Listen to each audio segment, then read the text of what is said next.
పప్పు ధాన్యాలు అలాగే పల్సవి నట్స్ అన్నీ కలిపి చేసినటువంటి రెసిపీ అండి ఇది. లంచ్ బాక్సులకి అలాగే డిన్నర్కి అలాగే పిక్నిక్ ట్రిప్పులు వెళ్తారు కదా, అలా ఏ రూపంలోనైనా మనకి మంచి ఎనర్జీ ఇచ్చే ఫుడ్ అండి ఇది. చాలా చాలా బాగుంటుంది ఇది. ఇది ఎలా తయారు చేయాలి ఈ వీడియోలో చూపిస్తాను. కర్రీ కూడా లేకుండా తినొచ్చండి, చాలా చాలా బాగుంటుంది. అందరూ కూడా ట్రై చేయండి. చూడండి, ముందుగా 1 స్పూన్ శనగలు తీసుకొని ఇలా నానబెట్టుకోవాలి. అలాగే ఇప్పుడు వచ్చేసి 1 స్పూను పల్లీలు,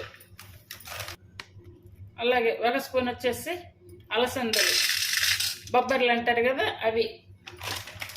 ఇప్పుడు వీటన్నిటితోటి మీకు మల్టీగ్రెయిన్ పలావ్ అయితే తయారు చేసి చూపిస్తాను. చాలా చాలా బాగుంటుంది. అలాగే 1 స్పూన్ వచ్చేసి పెసరపప్పు అంటే పెసలు, అలాగే 1 స్పూన్ వచ్చి కందిపప్పు అంటే ఇక్కడ శనగలు. ఈ శనగలు అనేవి సపరేట్గా పెట్టుకోవాలి. అలాగే ఇవన్నీ కూడా కలిపి నానబెట్టి పెట్టుకోవచ్చు. ఇవి కొంచెం లేట్గా నానతాయి కాబట్టి కొంచెం హాట్ వాటర్ అలా వేసుకొని నానబెట్టి పెట్టుకోవచ్చు. ఇప్పుడు ఇవన్నీ కూడా నానబెట్టుకోవాలి. ఇంకా ఇప్పుడు మినపప్పు కూడా వేసుకోవచ్చు అండి, ఇది ఆప్షన్ కింద పెట్టాను. ఇప్పుడు ఇవన్నీ కూడా కడిగి నానబెట్టి పెట్టుకోవాలి. వీటిని నైట్ టైం నానబెట్టాను అనమాట, బాగా మెత్తగా నానబెట్టుకోవాలి. అలాగే ఇవన్నీ కూడా సపరేట్గా వీటిని నానబెట్టి పెట్టుకోవాలి. వీటితోటి మీకు ఇప్పుడు పలావ్ అయితే తయారు చేసి చూపిస్తాను. చాలా చాలా బాగుంటుంది ఇది. మంచి ఎనర్జీ ఫుడ్ కూడా, పిల్లలకైనా పెద్దవాళ్ళకైనా కూడా బాగుంటుంది. ఒకవేళ మనకి ఇంకా టైం లేదనుకుంటే కనుక ఇవన్నీ కూడా కొంచెం హాట్ వాటర్ పోసి అలా నానబెట్టి పెట్టుకోవచ్చు. ఇప్పుడు మనం ఇవన్నీ కూడా 1 స్పూన్ లెక్కలో తీసుకున్నాం కదా, ఈ 1 స్పూన్ లెక్క వచ్చేసి అన్నీ కలిపి 1 గ్లాస్కి అయితే వేసుకోవాలి. అంటే మనకి వాటర్ పోసుకోవడానికి కొలత కావాలి కాబట్టి 1 గ్లాస్ అయితే తీసుకోవాలి. ఇప్పుడు ఇవన్నీ కలిపి నేను ఈ గ్లాస్ అయితే తీసుకున్నాను. అలాగే ఇప్పుడు రైస్ వచ్చేసి అంటే 1 గ్లాస్ లెక్కలో అవన్నీ తీసుకున్నాము కదా, ఇప్పుడు రైస్ వచ్చేసి 2 గ్లాసెస్ తీసుకోవాలి. ఇవన్నీ వచ్చేసి 1 గ్లాసు, ఇవి వచ్చేసి రైస్ 2 గ్లాసెస్ అన్నమాట. ఇప్పుడు ఈ రైస్ ఉన్నాయి కదా, ఈ రైస్ మనకి దీంతో పలావ్ తయారు చేసుకోవడానికి మనకి బాస్మతి రైస్ కంటే కనుక ఈ రైస్తోనే మనకి బాగా వస్తుంది. అంటే బాస్మతి రైస్ తొందరగా ఉడిగిపోతుంది. ఈ రైస్ అయితే కనుక వీటితో పాటు సమానంగా ఉడుగుతాయి కాబట్టి ఈ రైస్తోనే చేసుకుంటే బాగుంటుంది. ఇవి మంచిగా కడిగి పెట్టుకోవాలి. ఇప్పుడు ఇది తయారు చేసే విధానం అయితే కనుక మీకు పూర్తిగా అర్థం అవ్వాలంటే వీడియోని ఎక్కడ స్కిప్ చేయకుండా చూడండి, అప్పుడే మీకు అర్థమవుతుంది. మీకు ఏ వీడియో కూడా నేను స్కిప్ చేయకుండా చూడమని నేను చెప్పను, కానీ ఈ వీడియోకి అయితే చెప్తున్నాను. ఎందుకంటే మీకు ఇది అర్థం అవ్వాలంటే కనుక ఇలా ఇవన్నీ నానేలోపు టమాటా ఉల్లిపాయలు అవన్నీ కూడా కట్ చేసి పెట్టుకోవాలి.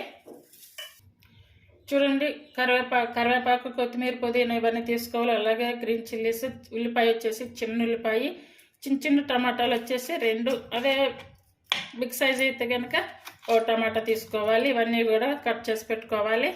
స్టవ్ వెలిగించుకొని ఈ స్టవ్ మీద కుక్కర్ అయితే పెట్టుకోవాలి. ఈ ప్రాసెస్ అంతా కూడా మనం కుక్కర్లోనే తయారు చేసుకోవాలి. ఇప్పుడు 1 స్పూన్ ఆయిల్ వేసుకున్నాం కదా, ఇప్పుడు 1 స్పూన్ వచ్చేసి నెయ్యి వేసుకోవాలి. ఈ నెయ్యి ఫ్లేవర్తో చాలా బాగుంటుంది. నెయ్యి మాత్రం తప్పనిసరిగా వేయాలి. ఇప్పుడు వచ్చేసి హోల్ మసాలా, మనకి ఇంట్లో ఏం అందుబాటులో ఉంటే ఈ హోల్ మసాలా వేసుకోవాలి. వాటితో పాటు కొన్ని మిరియాలు అంటే ఒక 6-7 మిరియాలు వేసుకోవాలి. అలాగే నట్స్, జీడిపప్పు, అలాగే బాదం పప్పులు ఇవన్నీ వేయించుకోవాలి. ఇవి వేయించుకున్నాక ఒక 1/2 స్పూను అల్లం వెల్లుల్లి పేస్ట్, అలాగే పుదీనా కొంచెం మరికొంచెం వేసుకున్నా కూడా బాగుంటుంది. అలాగే కరివేపాకు 2-3 రెమ్మలు, అలాగే పచ్చిమిర్చి చీలికలు. ఇప్పుడు కట్ చేసుకున్నటువంటి ఉల్లిపాయ అయితే 1 ఉల్లిపాయ తీసుకున్నాను నేను. అంటే మనం తీసుకునే క్వాంటిటీని బట్టి తీసుకోవాలి. మనకి ఇంట్లో ఎంతమంది మనుషులు ఉంటారో దాన్ని బట్టి మనం ఇవన్నీ కూడా తీసుకోవాలి. అలాగే కట్ చేసుకున్న టమాటా ఇలా సన్నగా పొడవుగా కట్ చేసుకోవాలి. ఈ టమాటా కూడా 1 కట్ట తీసుకోవాలి. ఇవన్నీ కూడా మంచిగా ఫ్రై చేసుకోవాలి తాలింపులో. ఇప్పుడు ఇవన్నీ ఇలా ఉడికించుకుంటున్నాం కదా, ఇప్పుడు వచ్చేసి ఈ ముందుగా నానబెట్టుకున్నటువంటి ఈ శనగలు వేసుకోవాలి. అలాగే టేస్ట్ సరిపడా సాల్ట్ వేసుకోవాలి. ఈ టైపులో ఇలా పలావ్ తయారు చేయొచ్చు చూడండి. ఇది లంచ్ బాక్సులకి అలాగే మనకి ఇంట్లో లంచ్కైనా అలాగే డిన్నర్కి అన్నిటికి కూడా చాలా చాలా బాగుంటుంది. ఇది ఓన్లీ వేస్ట్ ఫుడ్ అండి, చాలా బాగుంటుంది, ఆరోగ్యానికి కూడా మంచిది. పిక్నిక్స్ అలా ట్రిపుల్కి వెళ్తుంటాము కదా, అలాంటప్పుడు ఇలా ఈ రైస్ని తయారు చేసుకుని వెళ్ళండి, మంచి ఎనర్జీ ఉంటుంది. అలా మనం బయటకు వెళ్ళినప్పుడు మంచి శక్తి కూడా కావాలి కాబట్టి మనకి ఇలాంటి ఫుడ్ తీసుకెళ్తే కనుక చాలా బాగుంటుంది. ఇప్పుడు మూత పెట్టి ఒక 5 minutes ఉడికించుకోవాలి. ఇది వచ్చేసి సోంపు, జీరా, ధనియాలు 3 కలిపి చేసినటువంటి పౌడర్. ఇది ఒక 1/2 స్పూన్ వేసుకోవాలి. జర్నీలకి వెళ్ళేటప్పుడు ఇలా చేసుకొని వెళ్ళడం కొద్దిగా కష్టంగా అనిపించవచ్చు, కానీ కొంచెం ఓపికతోటి కొంచెం ముందుగా ఇలా ప్రిపేర్ చేసుకుంటే కనుక మనకి మంచి హెల్తీ ఫుడ్. ఇది వచ్చేసి గరం మసాలా. ఇది ఓన్లీ వేసుకు మాత్రమే వాడేటువంటి గరం మసాలా. ఇది సూపర్ మార్కెట్లో దొరుకుతుంది. ఇది వచ్చేసి 1 స్పూన్ వేసుకోవాలి. ఇప్పుడు వచ్చేసి ఇవన్నీ నానబెట్టుకున్నాం కదా, మిగతా ఈ నట్స్ అన్నీ కూడా వేసుకోవాలి. ఒకవేళ చేయని వాళ్ళు ఎవరైనా ఉంటే కనుక చేయండి. ఇది మా ఫ్రెండ్ చెప్పారండి ఈ రెసిపీ గురించి. తను ఇట్లా జర్నీలకి అలా చేసుకొని పోతుంటారంటే, అలా నేనైతే ఇంట్లో 2-3 సార్లు చేశాను. చేసి ఇప్పుడు ఈ వీడియోకి అయితే మీకు షేర్ చేస్తున్నాను. మీకు నచ్చితే ఖచ్చితంగా ఫాలో అవ్వండి. ఇప్పుడు ఇవి ఒక 5 minutes ఉంచుకోవాలి. అంటే శనగలు కొంచెం లేట్గా ఉడుకుతున్నాయి, అందువల్ల ముందుగా శనగలు అయితే ఒక 5 minutes ఉడికించుకున్నాక ఇప్పుడు ఈ నట్స్ అన్ని వేసుకోవాలి. అలాగే ఇప్పుడు ఇవి ఉడికించుకోవడానికి వాటరు, ఇప్పుడు నట్స్ అన్ని కలిపి 1 గ్లాసు తీసుకున్నాము. అలాగే రైస్ వచ్చేసి 2 glasses తీసుకున్నాను. ఇప్పుడు మొత్తం 3 glasses అన్నమాట.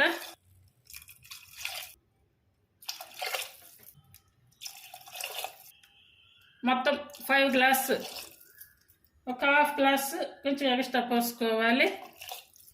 ఇవి కుక్కర్లో వండుకుంటేనే కొంచెం తొందరగా అవుతుంది, ఇక పాత్రలు అంటే కొంచెం లేట్ అవుతుంది ఇవన్నీ ఉడకడానికి. ఇప్పుడు మూత పెట్టి ఫుల్ ఆన్ మీద ఉంచేసుకోవాలంటే మనకి వాటర్ పొంగు రావాలి కాబట్టి. చూడండి, మనకి వాటర్ ఇలా మరుగుతున్నాయి కదా. ఇప్పుడు వచ్చేసి ఈ నానబెట్టుకున్నటువంటి రైస్ వేసుకోవాలి. ఆల్రెడీ రైస్లో కొంచెం వాటర్ ఉంటుంది కాబట్టి అందుకొరకే కొంచెం ఎసురు అయితే తగ్గించుకొని వేసుకోవాలి. రైస్ వేసాము కదా, ఇప్పుడు కుక్కర్ మూత పెట్టేయాలి. విజిల్ పెట్టేసుకొని ఫస్ట్ విజిల్ వచ్చేసి ఫుల్ ఆన్ మీద, అలాగే మిగతా 2 విజిల్స్ వచ్చేసి కంప్లీట్గా సిమ్ మీద పెట్టేసుకొని ఉడికించుకోవాలి. ఇప్పుడు ఫస్ట్ విజిల్ వచ్చింది కదా, ఇప్పుడైతే కంప్లీట్గా సిమ్ మీద పెట్టేసాను అనమాట. చిరుధాన్యాల పలావ్ ఎలా ఉందనేది అయితే ఇప్పుడు మొత్తం చూపిస్తాను. చూడండి, రైస్ కూడా చక్కగా ఉడికిపోయింది. మనకి రైస్ బాగా ఉడికింది, పప్పులు కూడా బాగా ఉడికాయి. ఇప్పుడు నేను ఎసరు ఎలా ఉంచానంటే 3 విజిల్స్ అయితే కంప్లీట్గా ఉంచానండి. చూడండి, రైస్ చాలా చాలా బాగా వచ్చింది. ఇది చాలా హెల్తీ ఫుడ్ అండి. ఇది 3 విజిల్స్ వచ్చాక అంటే మరి 4th విజిల్ రాకుండా ఆపేసేయండి, బాగుంటుంది, చాలా బాగుంది. ఇది కర్రీ కూడా అవసరం లేదు, డైరెక్ట్గా ఇలా తినేయచ్చు. ఈ పప్పు ధాన్యాలు అలాగే నట్స్ రెసిపీ మీకు నచ్చినట్టయితే ప్లీజ్ లైక్ చేసి, షేర్ చేసి, సబ్స్క్రైబ్ చేయండి. హైప్ ఆప్షన్ ఉందండి, హైప్ ఆప్షన్ ఇచ్చి ఛానల్ సపోర్ట్ చేయండి. ఇప్పుడు వచ్చేసి కొత్తిమీర వేసుకోవాలి, అలాగే కొన్ని జీడిపప్పు పలకలు వేసుకోవాలి. మీకు నచ్చితే కనుక ఫాలో అవ్వండి. ఇలా చేయడానికి ఒకసారి ట్రై చేయండి, చాలా టేస్ట్ అయితే చాలా బాగుంటుంది. మంచి హెల్తీ ఫుడ్ కూడా ఇది. పిల్లల కానించి పెద్దవాళ్ళ వరకు అందరు కూడా తినవచ్చు.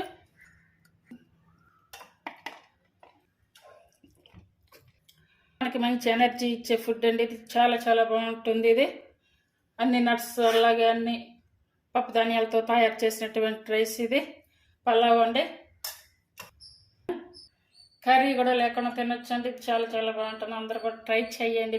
మీకు నచ్చితే కనుక ఫాలో అవ్వండి, చేయడానికి ట్రై చేయండి. Thank you for watching.